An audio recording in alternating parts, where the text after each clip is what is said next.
नमस्कार, क्या कहता है भारत में आपका स्वागत है और आप देख रहे हैं HBC News 18 का यूट्यूब पेज। पिछले कुछ दिनों से आपने सुना होगा राजद्रोह शब्द ज्यादा चर्चा में आया है। राजद्रोह शब्द क्या है, इसकी पूरी व्याख्या बताएंगे आपको, और राजद्रोह किन पर लगाया जाता है और क्यों लगाया जाता है, इस पे भी चर्चा करेंगे। इन सभी बातों पर चर्चा करने के लिए मेरे साथ मौजूद है पंजाब एवं हरियाणा हाईकोर्ट के वरिष्ठ अधिवक्ता अनिल सोनी। सोनी जी, आपका स्वागत है HBC News 18 में।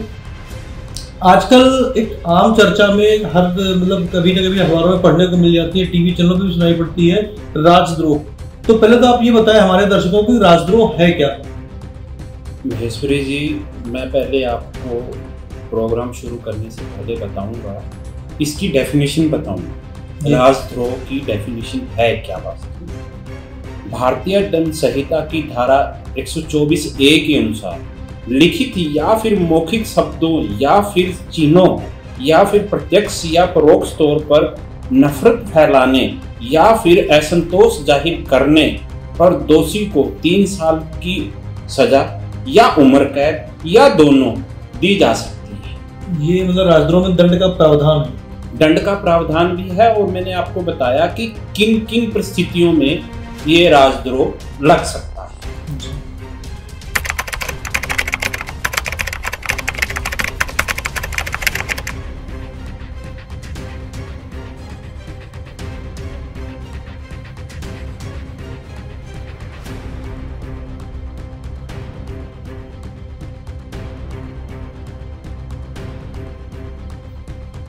तो ये ये आप मान लीजिए किन परिस्थितियों में लगाया जा सकता है राजद्रोह?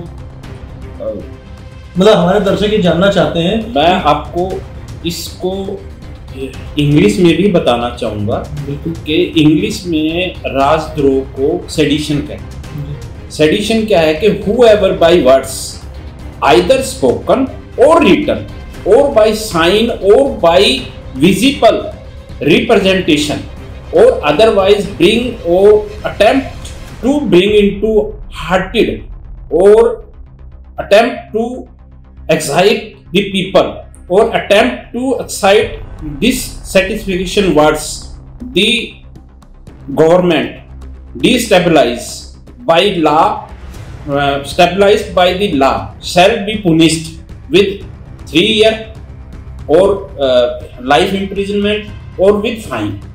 ये आपने जो हिंदी पहले है उसका अंग्रेजी हो गया।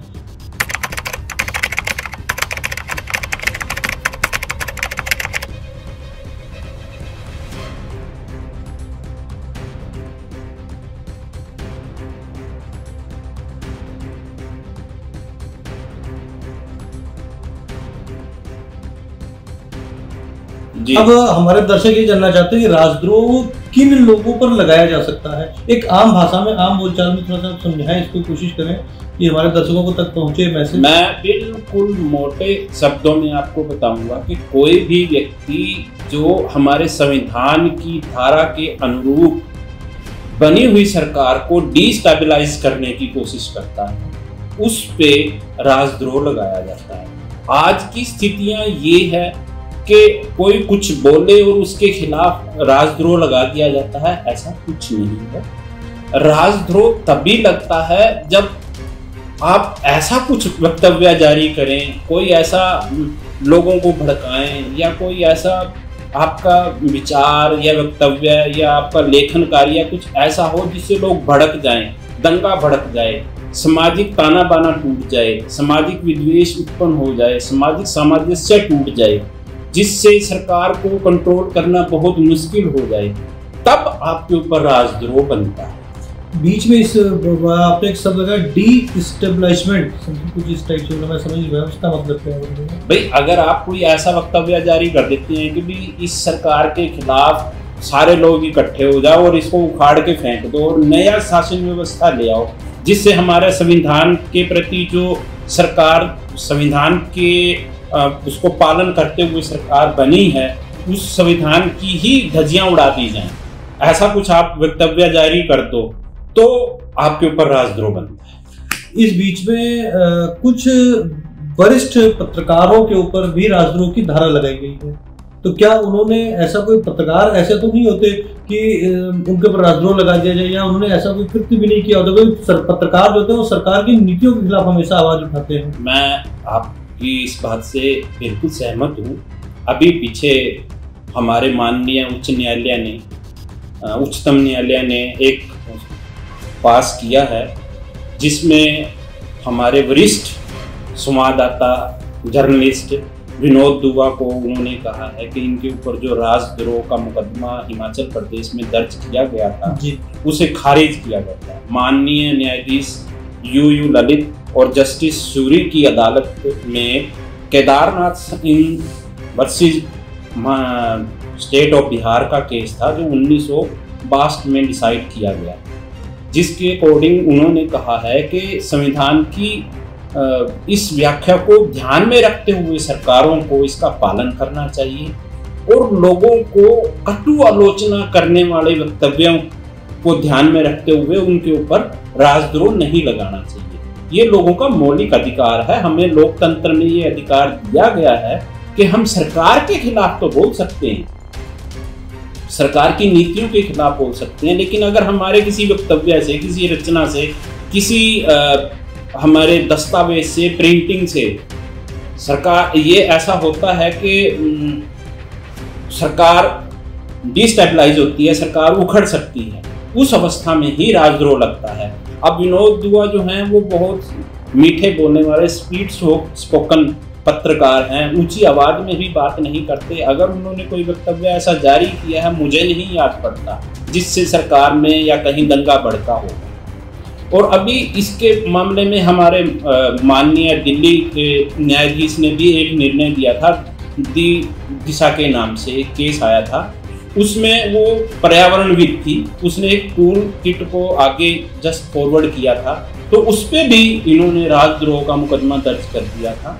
तो उन्होंने भी बड़े कड़े शब्दों में लोगों से, सरकार से कहा था कि भी वो ऐसा राजद्रोह के इस धारा को उपयोग करते वक्त पूरी तरह से ध्यान रखें। सरकार पत्रकारों पे लगाती है? नहीं, पत्रकारों पे क्यों, मैंने अभी आपको बताया ना, ये पर्यावरणविद पे भी लगाया।